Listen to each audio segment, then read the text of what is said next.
Well, it ain't Andrew Mclain. Nope. What the heck is going on here, John Bird? I don't People know. around here are dropping like flies. I know it. I mean, Richard's been out all week. We're hoping the best for him. Mm-hmm. And now Andrew texts in this morning and says he's not feeling well, has been up and down all night long. And you said you talked to him earlier today. Yeah, yesterday he was struggling. Yeah. And he sounded horrible when he called in. So I told him, I said, make sure you go to the doctor. Yeah. So we had you come in early because me, my co-host from the Saturday Show Championship Racing Network, Matt Nicholson, is coming in. Mm-hmm. He'll be here shortly. He's dealing with heavy traffic trying to get into Birmingham. So he'll be here shortly. We'll fill in until noon. Mm-hmm. And you've been working hard on the best of. Excellent best of. Yeah. So fun stuff. And then I find out, by the way, that, Labor Day, usually we do like a best of, something like that. I know. I had everything prepared. I know, man. I thought, meant to tell I'm you. going to work ahead. And I'm going to get this all prepared, and I had the Dixon and Vining best of set up for Monday Labor Day, and then AJ tells me we're not doing that. Yeah, as soon as he told me that, because I said, I'm going to get ahead and go ahead and do my Labor Day best of. He said, well, no, you don't have to do that. I was like, oh dang. Thanks, AJ. Yeah. Well, you know what? You do such a good job of making evergreens and stuff. You just hold on to that. No, I can't. I actually, in doing the hosting bit, I talked about how it was Labor Day. Oh, yeah. So, no, I can't use that. I'll have to go in and redo the intros and the outros on it. But, yeah, I thought, best ofs tend to take on different personalities for the different shows. You and Andrew do something a little bit different from what I do. Mm-hmm. I tend to take segments that are, because everything on Dixon and Vining tends to revolve around food. Mm-hmm. And I think, holidays, you guys just kind of want it a little bit lighter hearted. So I tend to make all the segments about food just to have fun with it. Yeah. You know what? We can talk about food today because Andrew never eats at lunch, so he never talks about food. He doesn't eat till like 8 o'clock at night. That's crazy. Yeah. Is he just the one meal a day? Just the one meal a day. I don't know if I can do that. Yeah. I can do one big meal a day and then like something small in the evening, but no. Like I'll have like a protein bar or something like that during the morning show, and I'll go home and I'll have a lunch. Yeah. And then maybe something light, 5 o'clock maybe or something. Yeah, because he eats a huge meal. I'm like, you're eating that, and a couple hours later you're going to bed. I try and eat by 6. Yeah, I want to give it time to actually digest. Well, yeah, especially for you. Yeah, as exactly. early as you get up. No, I don't want to wait that long. Wait that close to bedtime. That's too close. Anyway, so what are we going to be talking about? Well, we're going to talk about this whole situation between the U.S. and Canada, our fine folks, fine friends, I use that term loosely, to the north of us who are apparently deciding that we're in some sort of a weird tariff war now. God forbid that we should actually just sit down at a table and figure out how to talk this stuff out. What are we going to do if we have to pay high prices for maple syrup? Oh, no, from Canada. I know. Go find the ones from Vermont and New Hampshire and Maine. There you go. Just have to look at the bottle. Nope, Canada. Canada. Oh, Maine. Okay. Also want to talk about, and this is going to kind of cross over with what we talk about, Matt and I do on the Championship Racing Network. We're going to talk about the race that IndyCar held in Washington, D.C. Yes. But we're not going to talk about it from the race aspect because just a quick overview of the race, I thought it went off very well. I watched the race. I think that it presented well on television. I watched camera angles from the cars of the drivers out on the track, and you had the ability to see the Capitol building going down one of the turns and looking at the grandstands and all that. It was packed. It was a popular event. People came in from all around the country and probably from somewhere around the world in some cases to come see this race, spend their tax money in Washington, D.C., and see this one-of-a-kind, at least we think so, spectacle. Now, Donald Trump, Melania Trump both have said to IndyCar and the race promoters that they would love to see him back next year. In fact, Melania Trump said, see you next year. That was her closing comment before everybody went all their separate ways. So it was, by and large, a success, but politically, it became a hot potato for no particular purpose other than the fact that Donald Trump was the man who was really kind of pushing for this during the 250th anniversary celebration and the celebrations that have been going on really all summer long up in Washington, D.C. So we'll take a look at it from more of a political point of view. But one of the IndyCar drivers had a really good response to one senator who was trying to make it seemed like you and me, us, the taxpayer, were on the dole for this. And not really so much. So we got that going on. We'll talk probably a little bit of Iran. Phone lines will be open. Let's do that right there. How's that? Phone lines open. You know the number. Call in 545. Yeah, 545-9950. You know that number. You can obviously text in. John Bird will be happy to monitor the text line if that's easier for you. And we'll be running this until about noontime for you. Pretty good stuff. Hopefully you'll stick around. I know, like I said, it ain't Andrew. I'm not trying to be Andrew. I'm not trying to be the next Andrew. You're being Steve. That's it. We're and all be proud to be Steve. We're all our different personalities, and here's the thing. At least I'm not laying down in bed on my back feeling like I'm death warmed over. And neither is John Bird. Okay? Healthy as a horse. Well, I might be a lame horse. I'm not fully broken yet. I don't need to be shot, but at the same time, I'm getting old, folks. You're not ready. You're not ready to be put out to pasture either. No. So, and being what we do in radio, Richard Dixon thinks he's coming back tomorrow. Well, hopefully that'll be true. But we have already started to kind of make some plans just in case. Maybe Richard might be out tomorrow. Maybe Andrew might be out tomorrow. Will, the Chubb father, who was sitting in with Valerie this morning, thankfully for him, we appreciate him. He said he might be willing to fill in for the first couple of hours tomorrow if Andrew can't make it. So, we're making the contingency plans just in case. In the meantime, everybody, stop getting sick. What the heck's up with that? I mean, it's still summer. What the heck? I know. Summer cold? I've always heard summer colds are the worst. It's miserable because it's hot outside. Yeah, with a cold, you're used to being, shivering. Yeah, you can shiver and get up under the covers and make yourself feel better. In this case, you don't want to because you're going to sweat your ever-living life out. Which may or may not be the worst thing in the world. Maybe that'll actually help. I don't know. Get so uncomfortable that you're sweating it out. Maybe you can sweat out the cold. I mean, presuming it's a cold. Starve a fever, eat a cold, or starve eat a cold. Not eat a cold. I don't want to eat one. Starve feed a cold, maybe. Feed a cold, something maybe. like that. I don't know. I used to know that old phrase. I don't know it anymore. Tell you what, though, what we will do is I'll let John Bird do this. If you want to, John Bird, pick one of the people on the text line and see about a request for them. We'll go ahead and do that. That way, that still has something for all the people that texted in the Hey Nows, which I didn't do at the beginning of the show. So there you go. I gave you a Hey Now. But we'll let John Bird figure out who the person is going to be that is going to get a request played. He'll text you and say, hey, tell me what you want to hear, and we'll get into it when we come back. We're just getting underway. Welcome to The Line with Steve West here on Talk 99.5 and Talk995.com.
For those of you that remember the Smithereens, one of their, really not their biggest hit by a stretch, because A Girl Like You was that. Yeah. This is a good song, though. Yeah. Was this the request? No, we're getting to it. Okay. Request just came in. We'll hit it coming back from the bottom of the hour. I got you. All right.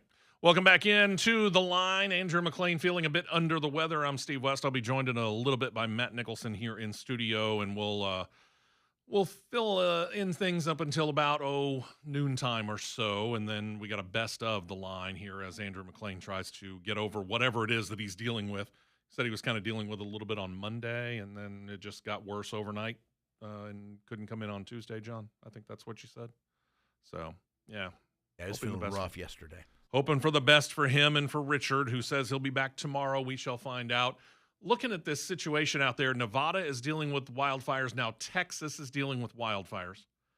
And this is, I enjoy going out west. You know, it's a lot of fun. I've been out to Vegas on numerous occasions. Been out to California on a few, driven across the country on more than one occasion. You know, back when I was a kid, obviously my mom and dad were driving and just, you know, looking out the window at miles and miles of nothingness. Once you get past about Dallas, Fort Worth, there's not a whole lot to see, just to be real honest. It kind of goes from hilly to flat, and from seeing some grass and some trees into a whole lot of dirt is what it feels like until you get to, well, Los Angeles. But because of that kind of climate that's over there, it's very, very dry, very, very arid. They always call it a dry heat. Yeah, congratulations. It ain't a dry sweat. But you go walking around, you know, there are ways, in some ways, it's a little bit more bearable. 95, for example, in Las Vegas is a little bit more bearable than 95 in full humidity here in Alabama, just because it is less humid out there. But the problem is that it dries everything out. And the plant life that's out there that adapts to this kind of particular climate that's out there, it's still dry. And these wildfires just zip through these areas. One estimate was that the wildfires that are going on in West and North Texas right now are consuming up to about 35 football fields per day. Think about that for a moment. How fast moving that is. Plus, you're dealing with planes coming off the Rocky Mountains, so you get the winds that kind of help whip those kind of things up into a frenzy. And, man, I just feel for them. Makes me not want to live out there. I'll tell you that right now. I think about the furthest west I would be willing to go might be the Dallas-Fort Worth area-ish, somewhere along the I-35 corridor. I'm not prepared for 115 in the shade in Phoenix. I really don't want to live in Vegas. I mean, I've been there a couple of times. It's a fun place to visit. I don't want to live there. Whew. Man, I feel for them, though. Keep them in your thoughts and your prayers, especially with the firefighters that are having to deal with it, too, because those men and women, I'm here to tell you, they're battling not just the fires, but they're putting themselves right in the line of fire. And I mean that literally and figuratively, and you want to make sure that we want them to be safe. So certainly want to make sure about that. And Reno, not the Vegas area, it's the Reno, Nevada area that is dealing with that. And like I said, it's kind of West Central Texas, North Texas that's dealing with it over there. It's just, man, I feel for them. 205-545-9950. That's the phone number. You can call in, check in. Rick checking in from McCalla. Hey, Rick, what's up? Hey now. Boy, I'm glad you're feeling it. Oh, okay. Well, thanks. Well, I was just sitting around here thinking, I'm looking at everything. It looks like the universe is expanding. I see these trees out here growing and everything. Mm-hmm. It looks like there's got to be a creator. One would think. Back to godly things. I mean, are we all going to drink the Kool-Aid? Well, unfortunately, there's a lot of school-age and university-age kids that unfortunately are. And it's by design, unfortunately. Rick, I appreciate the call. It's an interesting way of looking at it. It's by design, though. You're working from the inside out. It's why some of these Democratic Socialists, DSA members, want to get elected. They want to go into their state legislators, their county commissions, the city councils, and all the way, yes, indeed, up into Washington, D.C. and into Congress. They want to work from the inside out instead of trying to attack us from the outside, because they realized that's really doesn't work. because we've proven over time that even for a short period of time, we can, as a country, despite the fact that we're 330 million people and we have different ways of looking at things politically, especially, that we have the ability to come together. December 7, 1941 happens. December 8, 1941 happens. And what are we doing? We're all coalescing and saying, hey, listen, remember Pearl Harbor. Remember the Maine. Remember this. Remember the Alamo. Whatever it is that we had to remember, we remembered. And we all coalesced and we gathered together as a country and figured out how to defeat that outside force that was coming in trying to take us over. But on this particular case, now they're working from the inside out. They're getting into power bit by bit by bit, and they're starting to, well, let's take the phrase of the day, the people that are feeling under the weather. They're working from the inside out to mess up and make us ill from the inside out and attack us from the inside. That's what's going on right now. And where is it coming from? It's coming from our colleges and universities, and in some cases, our high schools.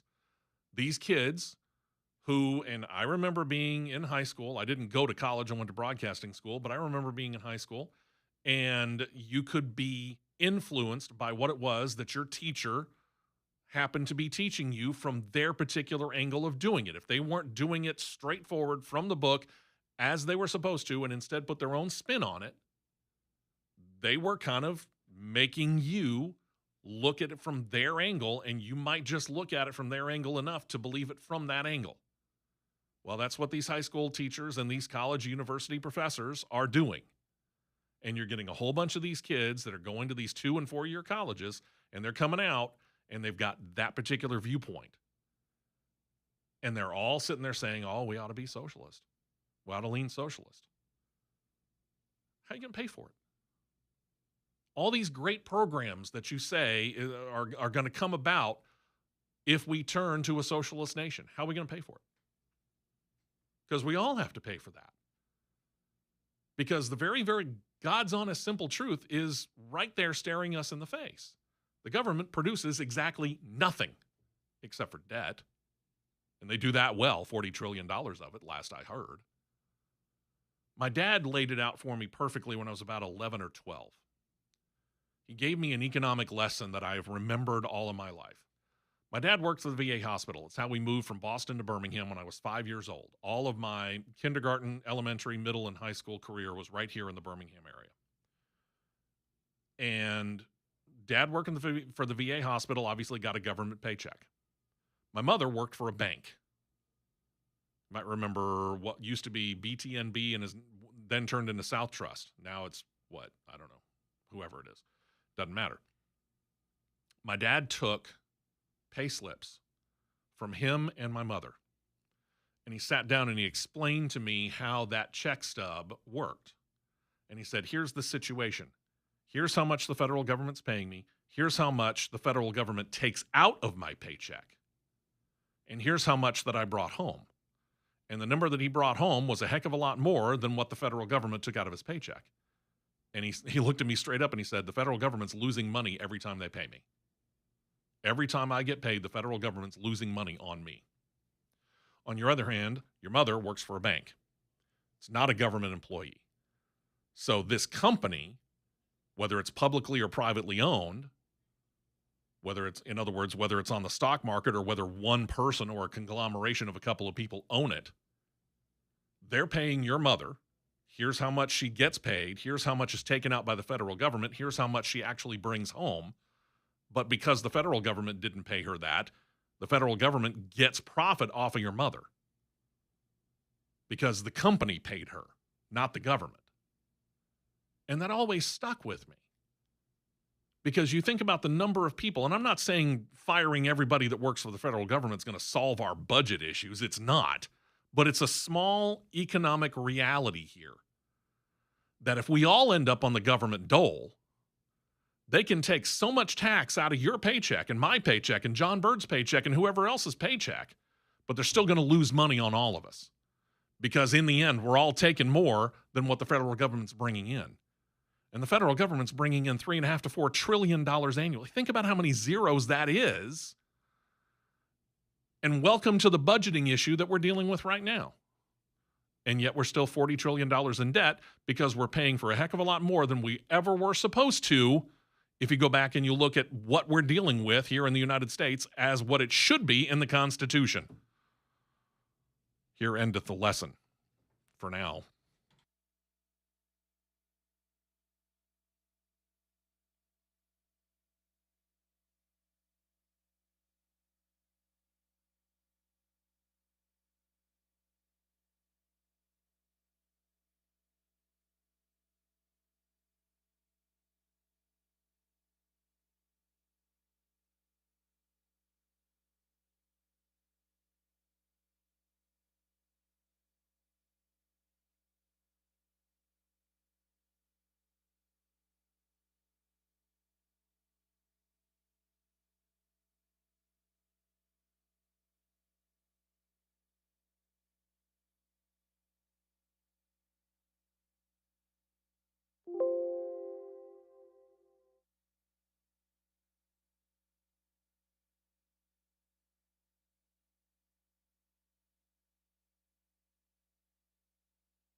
All right, John Bird, you got to tell us who the requester is and what is this song? All right, it's from Patty, and it's called Snake Farm by Ray Wiley Hubbard. There you go. All right. Welcome into the line once again, Andrew Mclain, Under the Weather. I'm Steve West, and wow, went from just me to a full studio. So John Bird's got some camera work to do here for just a moment. There's Damian Mitchell if you're watching on YouTube. Hey now, how's it going? Going good. How are you, man?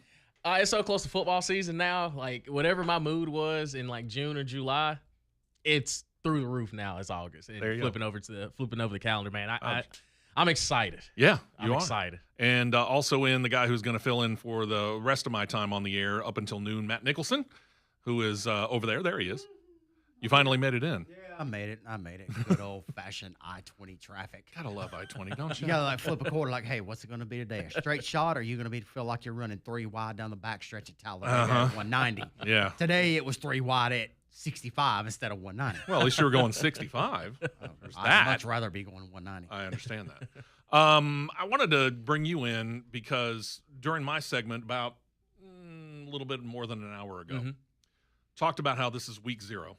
Yeah. I'm going to get back to that subject here in a moment. But first week of college football Yes, this sir. weekend. Yes, sir. 11 o'clock, we got UNC and TCU there in Dublin, Ireland. Bill Belichick, year number 2. Yeah, as Yeah. bad as year 1. Yeah. Yeah. At gonna this be point, bad. we have this running joke that it can't get any worse. You sure about that? And that's kind of the gray area of it actually could. Yeah, but I think don't it can. expect it to. I don't expect it to. All right. I think TCU, their quarterback transferred to Indiana, Josh Hoover. So it's different. It's going to be completely different. And that's the fun. That's kind of the fun part of the way college football is now. It's genuinely year to year. You have no idea what to expect. Because if you would have had a conversation with me a couple of years ago that Indiana would be the national champions in football, nobody on the planet would have believed you. And pulling in a coach who came from a college that 99% of the people on the planet couldn't find if you pointed them to the right state, James Madison. Exactly. You know? I mean, I know where James Madison is because I worked for about a decade up in the Shenandoah Valley. So I know it's in Harrisonburg, Virginia. But otherwise, you know, before I moved into that area, I couldn't have told you where James Madison was. And he's been a winner everywhere he's been. He has. He's won everywhere. But that's the fun part about getting ready for college football. But calling it week 0, so you said this is a running joke over there as well, because week, I don't understand why the heck you call it that. It's week 1. It is. I call it week 1. I don't care if it's a very. It's the same way now with high school. You go week 0. I'm like, Yeah. what's it called week 0? Yeah. It needs to be straight up 1. Exactly. You're coming out of this game, and the teams that are playing this week are either 1-0 or 0-1. They're not 0-0 after the game. 100%. Number one, and number two, it just whoever came up with this, give me a break, people. But okay, the other reason I wanted to bring it up, one of the games that's coming up this week is Jacksonville State. They're playing in week 0.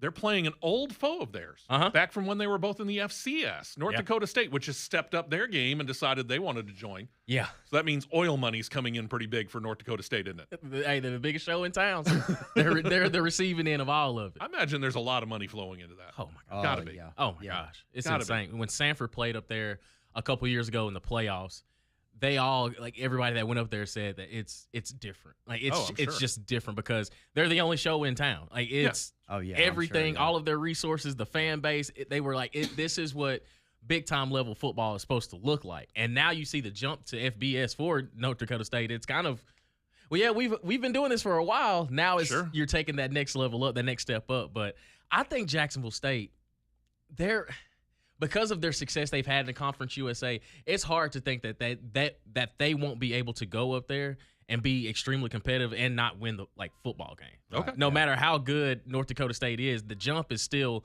a jump regardless. Right. But I do think that what Jacksonville State is building out there is something that's been sustainable for a while. Right. Like, they've won at every level of football they've competed in. They have. And I don't expect that to stop. But I do think that when you look at the slate of games on Saturday, that one may be the most competitive out of them all. Okay. Is that going to be on television? I would agree with you. Yes. Yeah. I think it's on ESPN 2. Okay. I believe it's on ESPN. CBS Sports Network. CBS Sports Network. Yeah, Oh, CBS nice. Sports Okay. Network. Yeah. So might get a chance to watch it if you know where to find that. True. Not the easiest thing to find. One of those things, one of the series that we covered during the racing show on Saturday mornings is Formula E. and they've had a deal with the CBS Sports Network, but I've given up trying to find it because I'll go and I'll look at the CBS Sports rundown and trying to find so I can tell people who actually might want to watch it where they can look at it, and I can't ever find it, so I just go, good luck finding it. Hope you can. It's insane, man. It's nuts. But okay, so North Dakota State, we can pretty much figure why North Dakota State jumped in. Oh yeah, Oil money's coming in, the NIL, they're good. They're good. They can afford it. The other team is Sacramento State or Cal State Sacramento. The Hornets. They must have gotten some boost. So I didn't know this, that Shaquille O'Neal's son plays basketball at Sacramento State. Oh, does he? Yeah, he does. Oh. Mike Bibby's also their head coach. So that gives them a little bit of extra publicity. They know somebody that knows take advantage of it. Right. They know somebody that knows somebody, and it's like, hey, Okay. hey, let's kind of up the ante on this sports programs. And now they're competing in FBS level, and they're competing in the MAC, and didn't even take a pay. Like they didn't take the pay the first, I think, 3 years or 4 years. So that was the agreement to join the Mid. Yeah. Yeah, because when you look at that, when you look at the map with them on there, and you see the map of the MAC conference, and you look way over there, there's Sacramento State. I'm thinking that's flashes of the Big Ten, rock. Exactly. But come out when UCLA and USC and Washington and Oregon went in. Everybody's over here. They're over there on the side. Hey guys. Yeah, Exactly. Hey, We're over here. We're in here. the conference. Hi. I mean, Well, but the only geographically connected conference left is SEC, isn't it? Everybody else is just scattered all over the close. country. Yeah, it's close. It's the closest in proximity, and now, I mean, at least the states are connected. right, like because everybody talks about Missouri being the furthest away. Yeah. But it's still SEC. Yeah, I mean, at least it's connected to Arkansas and Right. Kentucky and Tennessee. There's already a natural rival that's there, so Yeah. it's kind of a which makes you want to say, do you know the college Stanford University? Yeah. ACC. ACC school. Yeah. ACC, yeah, I'm like, exactly. seriously? USC, UCLA having to travel all the way across the country to what, Rutgers or something like Right. Yeah. Yeah. that? It's nuts. But that's what college athletics has become, man. It's It such has. a money grab. It's such a money pool, and Crazy. it's crazy. it's changing every single day. It All right. really is. Seems like it's changing every single second. Yeah, I'm telling you, that's man. another way It's to look at it. crazy. All right, so now 138 teams Yes. in FBS, football yeah. bowl subdivision. Yes. How's this thing like? Because all right, so USA Today puts out their reworked poll just the other day, Which and is ridiculous. as opposed to everybody else who had put Alabama 13, 15 Right. somewhere in that area, they put them at 9. Mm-hmm. Notre Dame over Ohio State.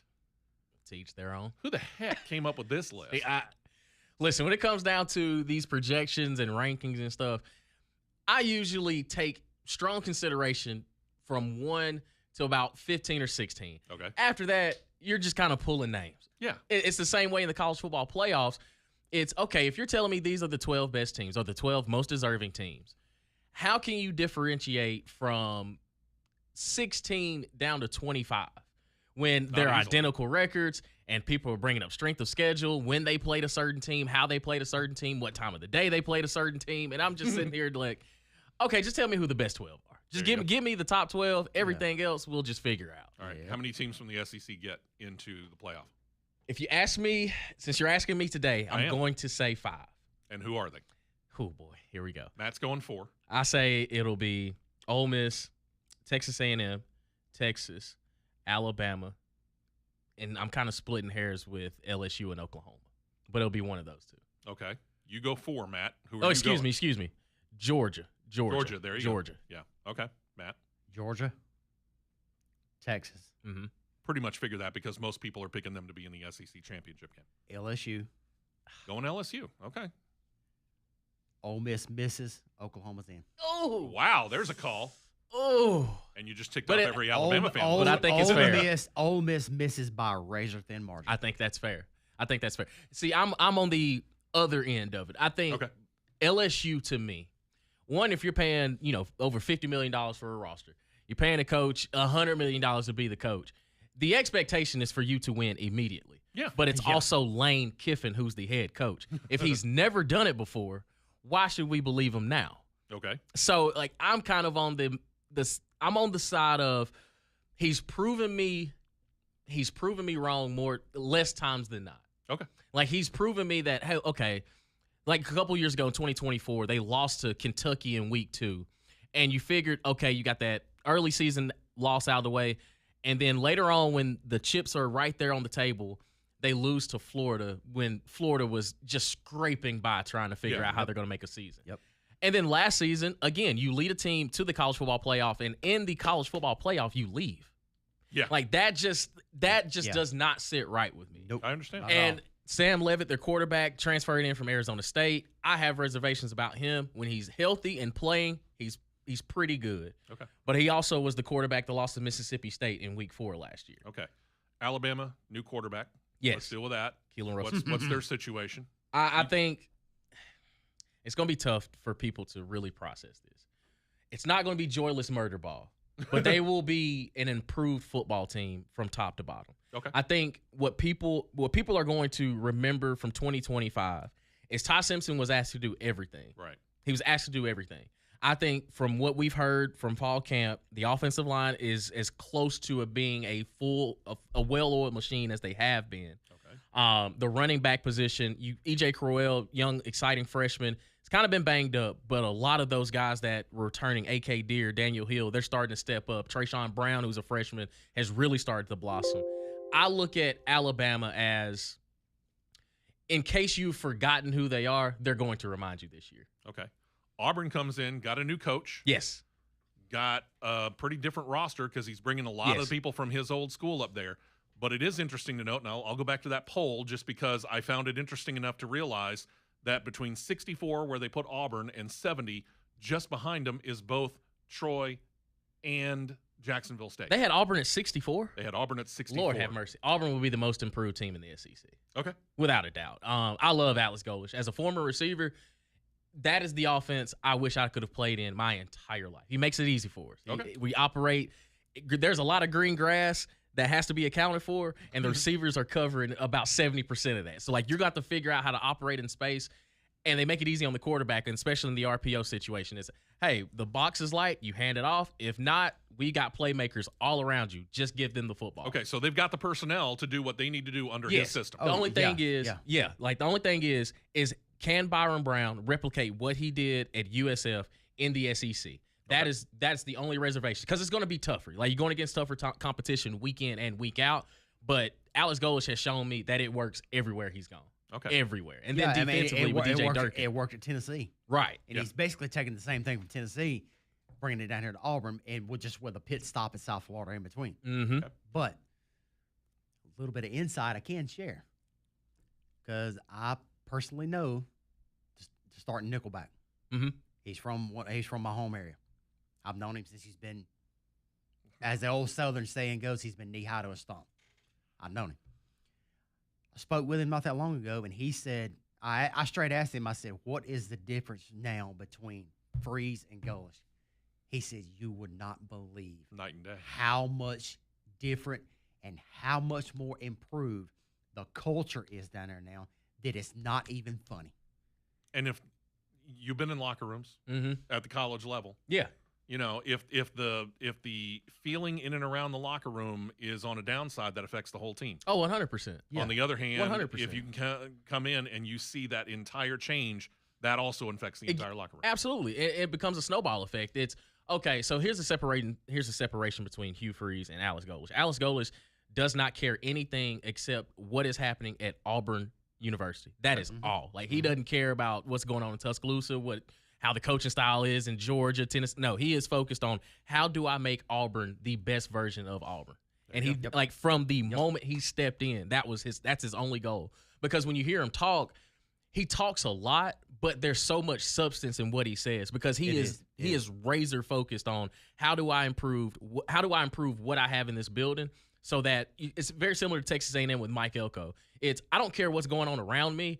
I am focused on how do we improve in this building? And he's done it from the jump. And the biggest thing, retaining DJ Durkin and a lot of those guys. And Hugh Freeze, for example, he was doing great on the recruiting trail because he got collection of talent there, but they could never play as a team. Alex Golesh is, we can be us three, and he's going to get the best out of us, and we'll go out there and win 10 games. He is going to find the absolute best people that fit the system, that fit what everything that's supposed to be at Auburn, and that's where you're going. That is the foundation. If you don't want to be here, hit the road, because we're gone. Alex, I do have college eligibility, but you got a lot of work if you're looking at me. One quick note, Southside, how about the Blazers? How are they looking under Alex Mortensen? I think so. From the conversations we've had with Alex Mortensen, and when you look at the roster, it's a little bit different, especially on the defensive side. Mm-hmm. But I think they can compete. I'm not saying they're going to go out there and win the American Conference, but if a lot of the teams that are at the top of American slip up and think they can, snooze a win against UAB, they're surely wrong. It's just like they done Memphis last year. Exactly. They come out of nowhere. Memphis. I'm like, hey, Alex Mortensen. I love Alex Mortensen. I really do. Right guy at the right place. Absolutely. And he's the same way with Alex Gold. He's locked in on. I don't care what's going on around me. UAB is my focus. We're going to get back to where we need to be. Well, Todd Grantham may be that spark they need. He's got some juice. And it seems like it's also a locker room change over there as well, going from Trent Dilfer to him. Trent Dilfer seemed like he was in over his head. Oh, 100%. The whole administration, like, and then no shot at Mark Ingram, but now you kind of see, when he's out the way, it's okay. Let's take a deep breath. Let's look at the program as a whole. See where we are. We can compete. It's obvious we can compete. The last couple seasons on the football front, it's not been good, and it really was because the AD and the head coach they were just buddy, and it didn't work. You already came in behind the 8 ball because I think from the moment they hired Trent Dilfer, I don't think they gave a fair shot to Brian Vincent, who's now the head coach of Louisiana Monroe, who was a shoe-in. Like he was the interim coach, and it was, hey, I love these guys. I know these guys. Yeah. Let's keep this thing rolling. And they liked him. 100%. They were bought in. Like that was the guy they wanted. And then when they went across the grain and got Trent Dilfer, great X's and O's guys, but he couldn't build a roster. He couldn't build a college roster. Not even close, especially in the day and age we're at. But Alex Mortensen, as somebody that's coached under Nick Saban, he soaked a lot in. He's an old school guy, but he's still young. Like he's still a young guy. So I think the future for UAB is going to be extremely bright. All right. Yeah, I agree with you. It got way too buddy between Ingram and Trent Dilfer. Oh yeah. And it got too political, and you see stuff like that trickle down through youth sports, all the way down to youth sports. Mm-hmm. And it's absolutely, no matter how you look at it, it is absolutely unfortunate. I'm telling you, because it will absolutely annihilate and kill a program. Yep. And you're sitting there thinking, oh, we're good, and next thing you know, we ain't got nobody left. Yep. One final thing on UAB. Andy Kennedy is your interim AD. Does he stay in that position, or does he go back to basketball coach and they get somebody else? Me personally, because I've been around Andy Kennedy, he is phenomenal. If he wanted to be the AD, 100%. But I think he just loves basketball. Like he wants to be the head coach of basketball. So this becomes a pretty big hire for UAB to get the right person. Yes. Okay. Absolutely. Right. Damien, appreciate you, brother. I love it, man. How's married life? So far, so good. We're 2 months in, and I mean, hey, we got roofs over our head. The food's good, and I've gained about 20 pounds, so I got the happy weight on me, man. It's phenomenal, man. Can't complain. Appreciate it, man. Absolutely. Appreciate you coming in. We're going to take a break. Matt Nicholson will take over that seat, and we'll be right back on the line on Talk 99.5 and Talk995.com.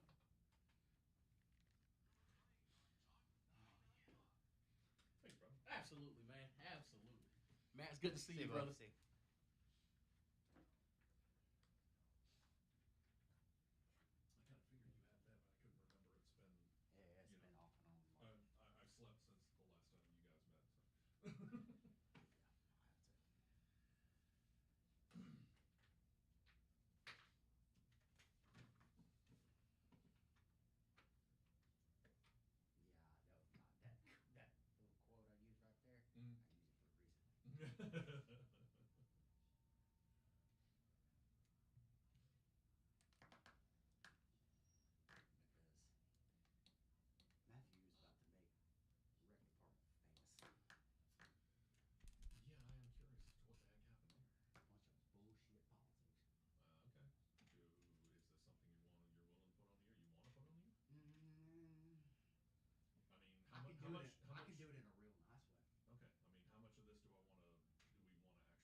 Texted me at 10:30 after I tried to call him 4 times between 8:25 and 9 o'clock when I got home, because I waited after practice, and he was in a meeting just talking to all the parents of all the teams.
totally different music than anything that Andrew plays.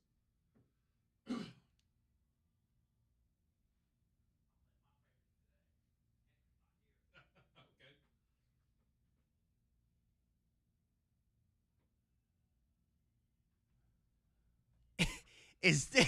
Is this the bluegrass version of "I Want You to Want Me"? It is. This is Dwight Yoakam. He actually had a hit with this, but it was way back in the 90s. Gosh.